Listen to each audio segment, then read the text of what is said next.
Asante, leo tuko hapa kuwatangazia mpangilio iko kesho. Siku ya kesho Ijumaa tarehe 2,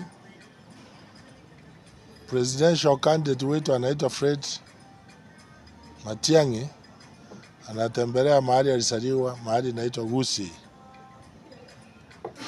Safari yake itaanzia Nyasiongo saa 3 asubuhi, ielekee Keroka, ikitoka Keroka isimame Keumbu.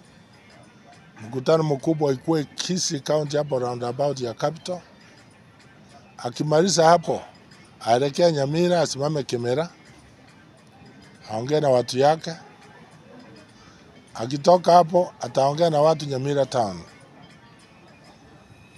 Akitoka Nyamira town atasimama Kerenyo ahutubie wananchi. Mwishowe ataenda Ikonge market ahutubie wananchi.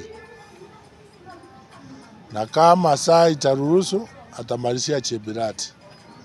Tunaomba watu wajitokeze kumsalimia. Hiyo tu ndio hotuba tunaweza toa kwa leo. Otherwise, Matiang'i ni mtu ya amani, anataka kujitokeza urais wa Kenya mwaka wa 27.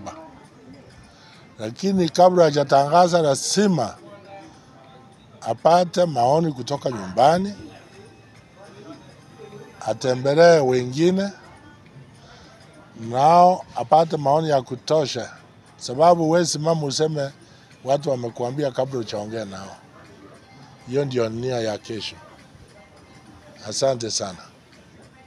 Matiang'i, mimi nasema Matiang'i atakuja Kisii na Nyamira na anakuja kujiuliza kwa watu ya kwamba atasimama kura 2027. That is all. Hakuna maneno mengine.